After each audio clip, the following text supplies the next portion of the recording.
샬롬, 오늘도 여러분들과 함께 찬양할 수 있음에 기쁘고 감사합니다. 우리 먼저 사도신경으로 신앙 고백하심으로 예배 시작하겠습니다.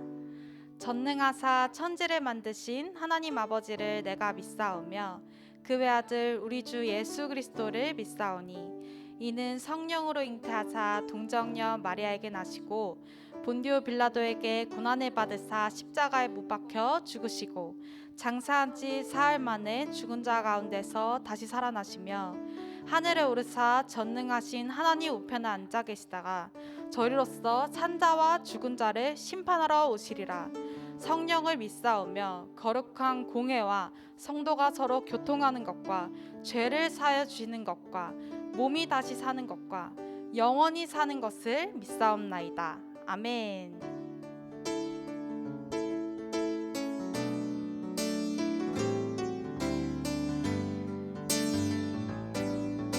당신은 사랑받기 위해 당신은 사랑받기 위해 태어난 사람. 당신의 삶 속에서 그 사랑받고 있지요. 당신은 사랑받기 위해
영전 지키리. 주님 감사합니다. 기도를 멈추지 마라. 멈추지 마라.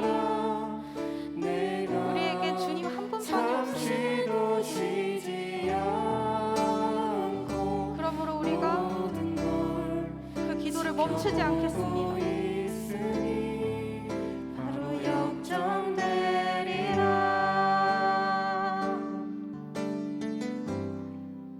바로 역전되리라.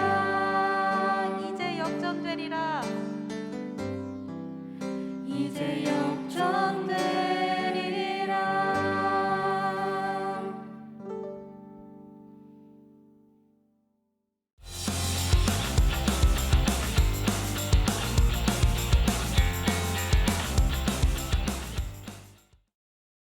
샬롬! 이 시간 함께 영상으로 예배드리는 모든 분들 예수님의 이름으로 환영하고 축복합니다. 오늘은 고난 중 신앙을 지키는 비결이라고 하는 제목으로 하나님의 말씀을 전하려고 합니다. 오늘 함께 받을 본문의 말씀은 데살로니가 전서 4장의 말씀인데요. 그 중에서 1절의 말씀만 이 시간 함께 읽도록 하겠습니다. 하나님의 말씀 받겠습니다.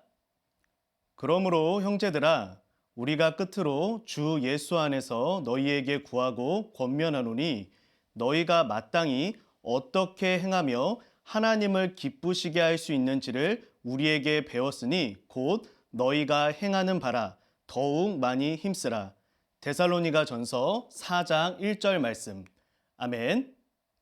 여러분, 지난주에 이어서 이번 주에도 데살로니가 교회에 대한 이야기를 함께 나누어 보려고 합니다. 데살로니가 교회 성도들이 당시 어떠한 상황에 놓였었는지 지난주에 말씀을 드렸는데요.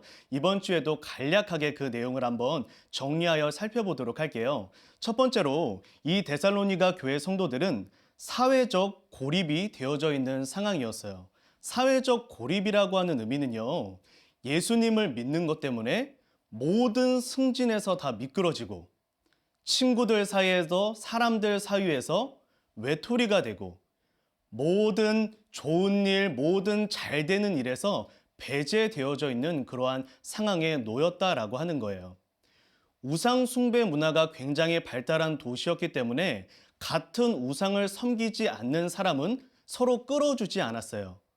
예를 들어서 표현해 보자면 어떤 누군가가 개구리 신을 섬기고 있는데 후배가 개구리 신을 섬기는 사람이 아니라 예수님을 섬기는 사람이 들어온 거예요. 그러면 그 회사에서 절대 그 후배를 승진시켜주지 않는 것입니다. 이것을 바로 사회적 고립이 가지고 있는 의미다라고 말씀을 드릴 수가 있어요.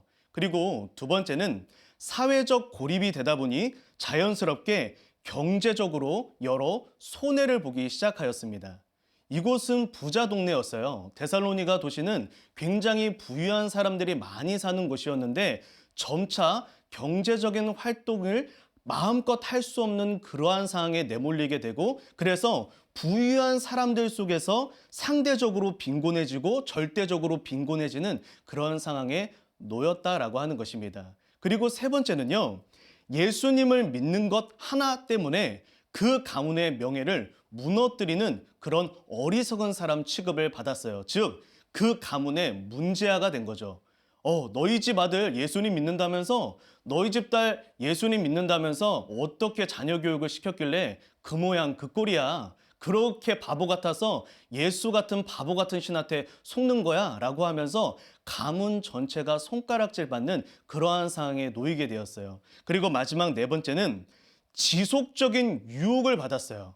이 데살로니가 도시는요, 세속적으로 즐길 거리가 너무 많았어요. 거기에다가 세속적으로 많은 것을 즐기는 사람이 잘 나갔고 또 칭찬받고 명성을 누리는 시대였어요. 이런 시대 속에서 유일하게 예수님을 믿으면서 하나님 앞에 경건하게 살아가고자 하는 이들은 너무나 많은 고통에 시달렸다라고 하는 것이죠. 그래서 사도 바울은 이 데살로니가 교회에 편지를 쓰면서 이 데살로니가 교인들에게 끝까지 믿음의 길을 걸어갈 것을 격려하면서 동시에 그 고난 가운데 넘어지지 않고 쓰러지지 않고 끝까지 신앙을 지킬 수 있는 여러 가지 방법들을 가르쳐 주게 됩니다. 그리고 궁극적으로는 하나님께서 이러한 여러 고난 가운데 데살로니가 교회 성도들을 향한 하나님의 뜻, 이 신앙을 통해, 이 훈련을 통해, 이 연단을 통해 하나님께서 어떠한 것을 이루어 가시려고 하시는지에 대해서 데살로니가 전서에 담게 됩니다. 그래서 이 시간 함께 말씀을 나누는 가운데 바울이 전한 고난 중 신앙을 지키는 비결에 대해서 배워보려고 해요. 이 비결을 깨닫게 되면 우리 또한 삶 가운데 다가오는 모든 문제 가운데에서도 하나님 앞에 승리하는 신앙을 지킬 수 있고, 그리고 하나님께서 우리의 인생 가운데 이루시고자 하시는 그 거룩한 뜻을 이루어 드리게 될 것입니다. 함께 끝까지 말씀 집중해서 들을 수 있기를 축복합니다. 첫 번째예요. 고난 중에 우리는 신앙을 어떻게 지킬 수 있을까? 바울은 이렇게 이야기를 합니다. 하나님을 바라보는 시선을 놓치지 말라고 이야기를 합니다. 오늘 본문 중에 3절과 4절의 말씀을 보면 바울이 이렇게 이야기를 해요. 하나님의 뜻은 이것이니 너희의 거룩함이다 라고 이야기를 하면서 음란을 버리고 세욕을 따르지 말라라고 이야기를 합니다. 여러분, 이것은 단순히 음란물을 보지 말아라 혹은 아니면은 음란물을 가까이 하지 말아라, 이러한 단순한 의미를 가지고 있는 것이 아니었어요. 이 음란함을 가까이 하지 말라라고 하는 건 조금 더 깊은 의미가 있는데요. 어떠한 의미인지 한번 말씀을 드려볼게요. 당시 시대 가운데 성적으로 문란했던 대표 도시가 있었어요. 고린도, 에베소, 데살로니가, 이 세 도시가 아주 성적 문란으로 유명했던 도시였습니다. 근데 그 이유는 이 도시가 섬기고 있는 신과 연관이 되어 있어요. 데살로니가는 카빌이라고 하는 신을 섬겼는데 이것은 어떠한 의미냐면 카빌이 신을 섬기기 위해선 성적으로 문란해야 되는 거예요. 성적으로 문란하면 문란할수록 카빌이 신이 기뻐한다. 그래서 그 사회 가운데에서 성적으로 문란한 사람이, 많은 성적 경험을 가진 사람이 대단한 사람이고 유능한 사람이고 굉장히 자랑거리를 삼을 수 있는 그런 사람이 되어지는 그러한 문화였어요. 또 거기에 더 나아가서 이 성적 문란을 통해서 모든 사회적인 지위가 긴밀하게 연결되어 있었어요. 여러분들 가끔 TV나 뉴스나 또 드라마 같은 거를 보면 이런 경우가 있잖아요. 사회적 지위가 높은 사람을 초대해가지고 아주 값비싼 술집에서 많은 음식과 또 많은 유흥거리를 제공하고 그다음에 잘 봐주십시오, 잘 봐주십시오 하면서 거기에서 조금 뇌물도 주고 하고 나서 그 술자리가 끝나고 나면 이후에 그 술을 대접한 사람이 잘 되고, 이런 거 여러분들 가끔 보았잖아요. 그것이 대표적으로 이루어지고 있던 도시가 바로 이 데살로니가 도시였다라는 거예요. 다시 말해 성적 문란은 단순히 음란하다, 음란하지 않다 의미를 떠나서 이 도시 자체가 그런 문화를 즐기는 것이 멋진 남자, 멋진 여자의 기준이 되었고, 그리고 성적 문란을 잘 즐기면 즐길수록 사회적으로도 더 높은 지위에 갈 수 있는 확률이 많아졌다라고 하는 것입니다. 즉, 도시의 모든 문화가 이 성적 문란을 조장하고 권면하고 강력하게 추천하는 그러한 분위기였다라고 하는 거예요. 그런데 바울이 여기에서 이야기를 합니다. 그 모든 문화 속에서 하나님의 뜻은 이것이니 너희의 거룩함이라. 다시 말해서 주변의 사람들이 너희를 어떻게 바라보든, 옆에 있는 사람이 어떻게 살아가든, 옆에 있는 사람이 어떻게 생각하고 행동하고 너에게 말하든 주위의 소리에 귀를 닫아버리고 옆에 있는 사람들을 바라보지 말고 오직 하나님을 바라보며 하나님의 뜻을 이루어가라, 하나님께 집중하여라, 하나님이 원하시는 그 바를 이루어드리기 위해 집중하여라, 하나님을 향한 시선을 놓치지 말라라고 이야기를 하고 있는 것입니다. 여러분, 시편에서 다윗 또한 이런 고백을 하거든요. 다윗이 그의 신앙생활 가운데 이런 고백을 합니다. 내가 여호와를 항상 내 앞에 모셨다. 이때 내 앞에 모셨다라고 하는 저 문장의 원어의 의미는 마주보고 서 있다라는 의미입니다. 다시 말해서 하나님은 언제나 우리를 바라보고 있으시잖아요. 우리가 어디에서 무엇을 하든지 간에 언제나 하나님은 사랑의 눈동자로 우리를 지켜보고 있으십니다. 그런데 다윗은 이야기하고 있는 거예요. 나를 바라보고 계시는 그 하나님께 나 또한 시선을 돌려 하나님의 시선에 나의 시선을 맞추겠습니다. 하나님의 눈동자에 나의 눈동자를 맞추겠습니다. 내가 옆에 있는 사람, 주위의 소리, 어떤 거에도 귀 기울이거나 나의 시선을 빼앗기지 않고 오직 주님께 집중하여 하나님이 원하시는 것은 무엇인가? 하나님께서 원하시는 길은 무엇인가? 하나님 앞에 바르게 서 있는 것은 무엇인가? 하나님 앞에 나의 시선을 놓치지 않겠노라고 다짐하고 있는 것입니다. 여러분, 우리 삶 가운데 왜 수도 없는 문제와 시련이 찾아오곤 할까요? 하나님은 그 시련 가운데 우리에게 한 가지 신앙을 만들어주기를 원하시는 것입니다. 그것은 바로 하나님을 바라보는 신앙입니다. 하나님을 바라보는 어떠한 상황 가운데에도 하나님을 향한 시선을 놓치지 않도록, 어떠한 상황 가운데서도 오직 코람되어 여호와 하나님 앞에서의 신앙을 지키며 살아갈 수 있도록 우리를 도와주시는 것이라는 것입니다. 여러분, 이것은요, 바울 또한 마찬가지였어요. 바울이 데살로니가 지역에서 교회를 개척할 때 정말 많은 어려움과 핍박을 받았습니다. 근데 바울이 뭐라고 이야기하라는지 보세요. 내가 너희 데살로니가 교회, 너희가 지금 함께 신앙생활하고 있는 그 교회를 개척할 때 내가 어떤 마음으로 사역을 했는지 바울이 이야기를 하는데 이런 말을 합니다. 오직 우리의 마음을 감찰하시는 하나님을 기쁘시게 하려 하였다. 나는 사람의 인기와 명예도 구하지 않았다라는 것이 데살로니가 전서 곳곳에 나오는데요. 나는 사람의 인기 따위, 사람의 평판 따위 신경 쓰지 않고 오직 여호와 하나님을 바라보며 하나님을 기쁘시게 하는 일에 집중하였고, 그래서 데살로니가 교회가 세워지게 되었다. 너희 또한 무너지지 않고 끝까지 여호와 하나님을 바라보아라 라고 이야기를 하고 있는 것입니다. 여러분, 오늘의 이 문장을 여러분들의 마음에 새겼으면 좋겠습니다. 그리스도인은 대세가 아닌 진리를 따른다. 이때의 진리가 무엇입니까? 하나님 앞에 살아가는 신앙입니다. 여호와 하나님의 뜻을 구하는 신앙입니다. 주변에 있는 사람들의 선택이 아니라 하나님의 뜻이 무엇인지를 알고 그것을 선택하는 것, 그것이 바로 진리인 줄로 믿습니다. 사랑하는 여러분, 요한계시록 11장의 말씀을 보면 하나님께서 마지막 시대, 예수님의 재림이 임박한 시대, 즉 저와 여러분이 살아가고 있는 지금 이 시대 가운데 하나님께서 쓰시고자 하시는 일꾼들을 가리켜 두 증인이라고 대표적으로 이야기를 하십니다. 이 시대 가운데 예수님이 재림이 임박한 이 시대 가운데 하나님께서 어떤 일꾼을 쓰시기를 원하시는가, 이거를 두 증인으로 비유해서 말씀하시는데요. 이 두 증인의 특징이 무엇인지 한번 보십시오. 노란색 글자입니다. 이 땅에 주 앞에 서 있는 자들, 하나님 앞에서 살아가는 자들, 하나님을 향한 시선을 놓치지 않는 자들, 그 자들이 두 증인이고 하나님께서 이 시대 가운데 쓰시고자 하는 일꾼이다라고 하는 것입니다. 여러분들의 삶 가운데 계속해서 하나님께서 주변에 있는 친구들, 주변에 있는 사람들 신경 쓰지 말고 나를 바라보렴, 하나님을 바라보렴, 하나님이 말씀하고 있으십니까? 그러면 지금 하나님은 여러분들에게 이렇게 말씀하고 있는 거예요. 사랑하는 내 아들, 내 딸아, 지금 그 상황 가운데서 너가 하나님을 바라보는 훈련을 시키는 것은 내가 너를 통해 이 마지막 시대에 일할 큰 뜻과 계획이 있는 것이란다.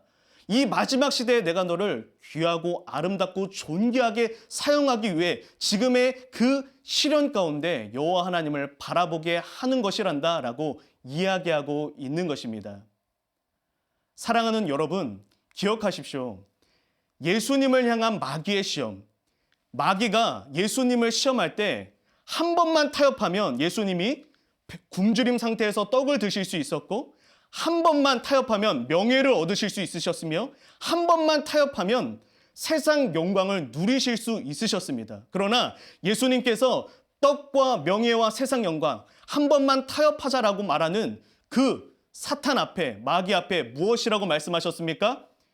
기록되었으되 하나님의 뜻이 그것이 아니므로, 하나님께서 원하시는 바가 아니므로 내가 하지 않겠노라. 타협하면 떡을 얻을 수 있고 명예를 얻을 수 있고 세상 영광을 얻을 수 있으나 하나님의 뜻이 아니므로 나는 그것을 거절하겠노라. 예수님이 선포하셨고 그 선포 앞에 마귀가 떠나갔습니다. 여러분의 삶 가운데도 마찬가지입니다. 여러분들 주변에 예수님을 잘 믿지 않는데 여러분들보다 잘 되는 친구들 때문에 힘든 그러한 경험을 갖고 있는 친구들이 있습니까? 하나님을 잘 믿지 않고 마음대로 살아가는데 여러분들보다 더 좋은 성적이 나오고 더 잘 나가는 친구들 때문에 마음이 상한 적이 있으십니까? 여러분, 하나님은 지금도 말씀하십니다. 그 사람 바라보지 말고 주변 사람이 어떻게 살고 어떻게 되고 있는지 바라보지 말고 주변에서 무엇을 말하고 무엇을 가르치는지에 집중하지 말고 오직 여호와 하나님께 너의 눈과 귀와 마음과 생각을 집중하고 몰두하여라. 내가 그런 사람을 찾으며 그런 사람을 통해서 이 시대 가운데 일할 것이다. 사랑하는 여러분, 모든 시련 가운데 하나님을 향한 시선을 놓치지 않을 수 있기를 예수님의 이름으로 축복합니다. 두 번째입니다. 우리는 고난 가운데 어떻게 우리의 신앙을 지킬 수 있을까요? 그것은 바로 사랑을 잃어버리지 않는 것입니다. 내 안에 따뜻한 마음, 사랑하는 마음을 잃어버리지 않는 것입니다. 여러분, 당시 이 데살로니가 교회가 정말 잘하고 있는 것이 한 가지 있었어요. 그것은 바로 너희들 자신이 하나님의 가르치심을 받아 서로 사랑하고 있구나. 즉, 데살로니가 교회는요, 그 어려운 고난 가운데에서도 사랑을 잃어버리지 않고 사랑을 실천하고 있었던 거예요. 그런데 바울이 무엇이라고 이야기하냐면 형제들아 권하노니 더욱 그렇게 행하라.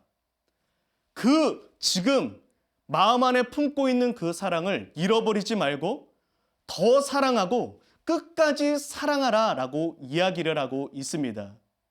왜 그럴까요? 우리는 고난 가운데, 삶의 문제 가운데 지치고 고단하다 보면 자연스럽게 마음에 사랑의 마음이 식어지게 됩니다. 당장 내 문제가 급한데, 당장 내 상황이 급한데 어떻게 다른 사람을 돌아볼 여유가 있겠어요? 다른 사람을 품어줄 여유가 있겠어요? 그러다 보니 예민해지고 신경질적이 되고 마음이 강팍해지곤 합니다. 근데 문제는 고난 가운데 사랑이 식어지게 되면 그 식어버린 강팍한 심령 가운데는 하나님의 은혜가 임할 수 없다라고 하는 것입니다. 여러분, 야고보서에서 이렇게 이야기를 합니다. 사람이 성내는 것, 미워하는 것, 다른 사람을 시기하는 것이 하나님의 의를 이루지 못한다. 우리의 심령 가운데 사랑이 식어버리는 순간 하나님께서 부어주시는 은혜가 더 이상 우리의 심령 안에 머무를 수가 없게 됩니다. 하나님은 사랑으로 준비되고 예비된 마음에 더욱 큰 은혜를 부어주시는 분이시기 때문입니다. 사랑하는 여러분, 데살로니가 전서 2장 8절 가운데 바울이 이렇게 이야기를 합니다. 앞서 말씀드렸듯이 바울이 데살로니가 지역에서 사역하면서 너무 많이 힘들었다고 말씀을 드렸잖아요. 그런데 바울은 극심한 고난, 굶주림의 고난을 겪으면서도 이렇게 이야기를 합니다. 내가 너희를 사모하고 복음을 전했을 뿐만 아니라 내 목숨까지도 너에게 주기를 기뻐함은 너희가 우리의 사랑하는 자 됨이라. 바울은 고난 가운데 뭘 안 잃어버린 거예요? 사랑의 마음을 안 잃어버린 거예요. 여러분, 대다수의 그리스도인들이 이러한 실수를 합니다. 삶의 문제가 다가오고 시련이 다가오면 내 문제에 갇혀버려서 여유를 잃어버려요. 내 앞에 있는 어떤 중요한 시험 하나만 있어도 그것 때문에 온 가족에게 예민해지고 신경질을 부려요. 내 마음에 사랑이 식어져 버린단 말이죠. 여러분, 그러나 내 마음에 사랑이 식어지면 식어질수록 고난이 극복되는 것이 아니라 고난이 더 극심해집니다. 고난 가운데 내 안에 사랑을 지키는 자만이, 내 안에 사랑을 잃어버리지 않도록 유지하는 자만이 하나님의 더 충만한 은혜를 받게 되고 그 고난을 극복하여 하나님의 뜻을 이루어드리게 되는 것입니다. 여러분, 그래서 바울이 이런 이야기를 해요. 유익 있게 한번 들어보십시오. 내가 사람의 방언과 천사의 말을 할지라도, 즉 아무리 내가 말을 화려하게 한다 할지라도 사랑이 없으면 울리는 꽹과리 같다. 하나님 앞에 듣기 싫은 이야기다. 아무리 너가 말을 잘해봤자, 아무리 너가 사역을 잘해봤자 사랑이 없으면 그것은 듣기 싫은 소리일 뿐이다. 너에게 예언하는 능력이 있고 너에게 남다른 탁월한 은사와 능력과 재주와 달란트가 있고 너가 산을 옮길 만한 대단한 믿음, 누구에게도 굴하지 않는 그런 아주 사나이다운 아주 씩씩한 그러한 믿음이 있다 할지라도 사랑이 없으면 너는 아무것도 아니다. 또한 무엇이라고 이야기합니까? 내 몸을 불사르게 내줄지라도, 너가 아무리 지금 하나님 앞에 열심히 살아가고 있다 할지라도 너 안에 사랑이 없으면 아무 유익이 없다. 바울이 수많은 고난과 시련 가운데 깨달은 고백인 거예요. 그리스도인은 사랑을 잃어버리면 아무것도 아닙니다. 저와 여러분 모두 지금 받고 있는 훈련이 한 가지 있을 거예요. 그거는 바로 사랑하는 훈련입니다. 그 대상은 사람 따라 다르더라고요. 어떤 사람은 가족을 통해서 사랑하는 훈련을 배워요.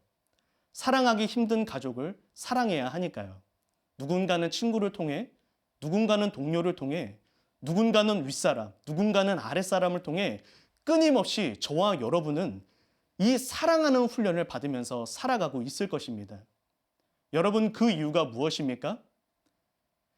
요한일서의 말씀에 이렇게 말합니다.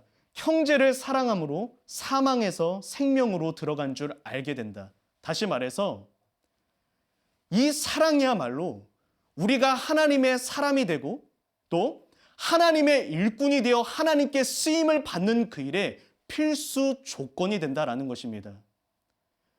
여러분과 제가 왜 사랑하는 훈련을 받고 있을까요?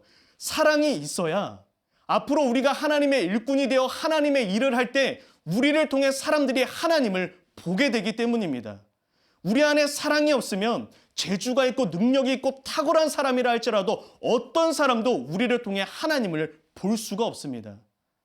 요한일서에서 당부합니다. 사랑함으로 너가 사망에서 생명으로 옮겨진 하나님의 사람이자 하나님의 일꾼인 것을 사람들이 알게 되어진다 라고 이야기하고 있는 것입니다. 여러분, 이 사랑이 주는 유익은 참으로 놀라워요. 간단하게 4가지 정도만 정리를 해봤는데요. 사랑하게 되면 그것이 겸손의 기초가 됩니다. 다른 사람을 정죄하는 것이 아니라 다른 사람들의 잘못된 모습을 분별하고 나는 그렇게 가지 말아야겠다. 저렇게 살아가는 저분이 안타깝구나. 내가 저 사람을 위해 기도해야겠다. 여러분, 정죄는 교만과 연결이 되죠. 쟤는 저런데 나는 안 그래. 이것이 정죄입니다. 그런데 내 안에 사랑이 들어오는 순간 정죄가 아니라 분별로 자리를 옮기게 됩니다. 그래서 그 사람의 잘못된 행동을 보고 내가 저 모습을 닮아가지 말아야겠다 분별하고 그 사람을 위해 기도해주는 넉넉한 마음에까지 이르게 됩니다. 또한 2번째로 은혜의 통로가 되는데 내 안에 사랑이 있으면 다른 사람에게 은혜를 끼치는 통로가 될 뿐만 아니라 내가 하나님의 은혜를 받는 통로가 되기도 합니다.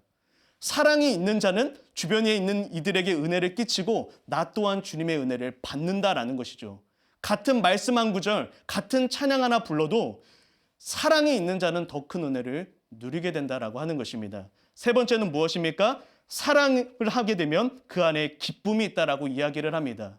그 마음에 하나님께서 사랑을 우리에게 주시려고 하는 이유 중에 한 가지는 우리가 이 땅을 기쁘게 살아가기를 원하시기 때문이신 것이죠.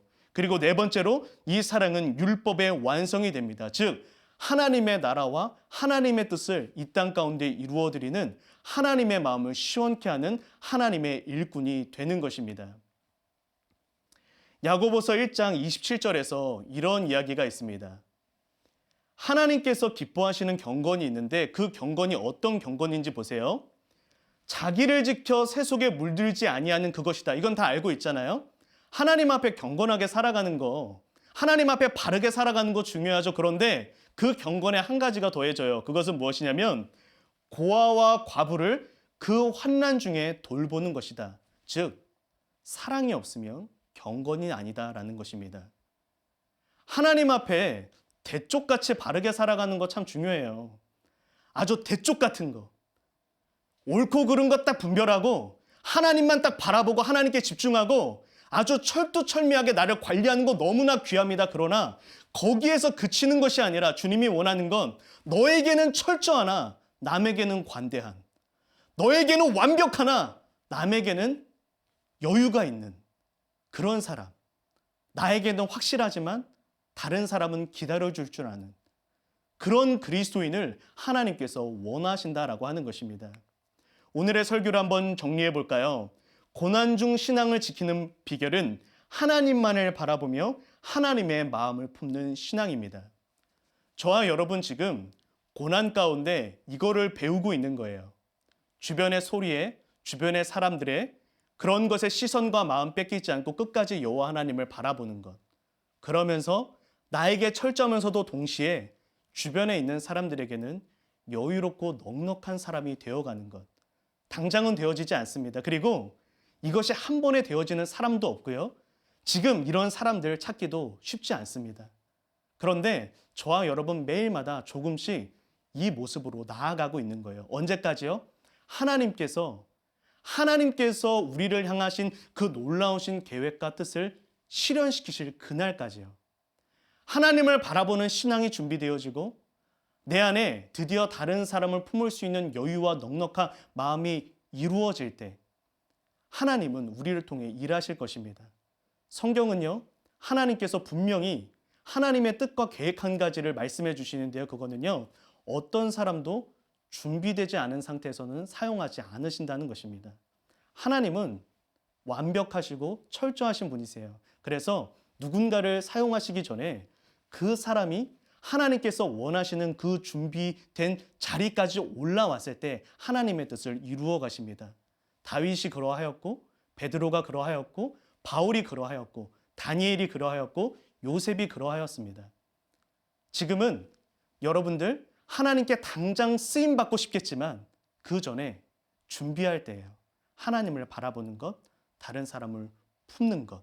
사랑하는 모든 분들, 이 고난 가운데 오늘의 이 문장 마음에 새겨서 끝까지 승리하고 그래서 하나님의 뜻을 이루어드리는 그러한 귀한 은혜를 누릴 수 있기를 예수님의 이름으로 축복합니다.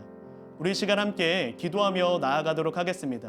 첫 번째로 기도할 때는 하나님, 제가 이 모든 고난 가운데에서도 여호와 하나님을 바라보는 신앙을 놓치지 않게 하여 주시옵소서. 끝까지 하나님을 바라보고 하나님께 집중하여 하나님께 마음과 생각을 다하는 그러한 마음 중심을 지킬 수 있게 하여 주시옵소서. 주여 한번 부르짖고 통성으로 기도합니다.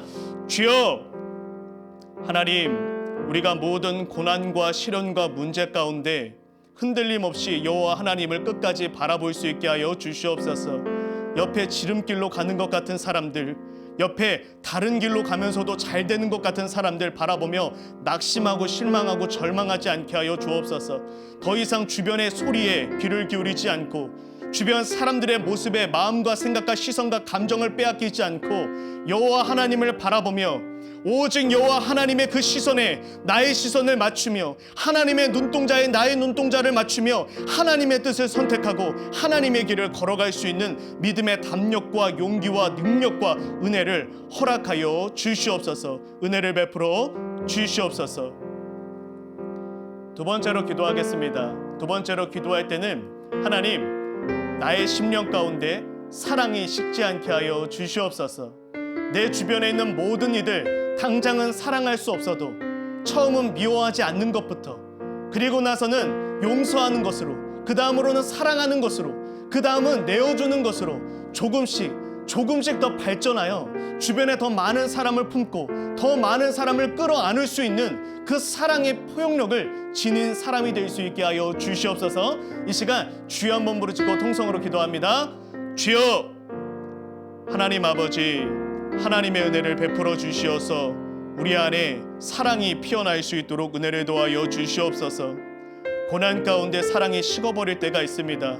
삶이 지치고 고달프다 보면 사랑을 잃어버리고 여유를 잃어버리게 됩니다. 주여 하나님, 이러다가 강팍하고 메마른 심령이 될까 두렵사오니 어떤 고난 가운데서도 끝까지 주님을 바라보며 여유롭고 따뜻하고 품어줄 수 있는 그 사랑의 마음을 잃어버리지 않게 하여 주시옵소서. 하나님께서 함께하여 주셔서 나에게는 철저하나 남에게는 관대한 그러한 주님께서 찾으시는 참으로 온유한 그리스도인 될 수 있도록 은혜를 더하시고 함께하여 주시옵소서. 하나님, 오늘 이 말씀 가운데 고난 중 신앙을 지키는 비결에 대해서 배웠습니다. 앞으로 어떠한 고난이 다가온다 할지라도 끝까지 여호와 하나님을 바라볼 수 있도록 은혜를 더하여 주시옵소서. 주변에 있는 사람들에게 주변에 있는 상황의 시선과 마음과 생각과 감정 빼앗기지 않게 하시고 오직 하나님의 시선에 나의 시선을 맞추어 하나님의 눈동자에 나의 눈동자 맞추어서 하나님 바라보며 달려갈 수 있는 은혜를 더하여 주시옵소서. 그리고 나에게는 철저하게, 나에게는 완벽하게, 나에게는 확실하게 다그치고 나를 가꾸어 나가지만 내 주변에 있는 다른 사람들에겐 기다려줄 수 있는, 용서할 수 있는, 품어줄 수 있는 여유와 용서를 베풀며 살아갈 수 있도록 은혜를 더하여 주시옵소서.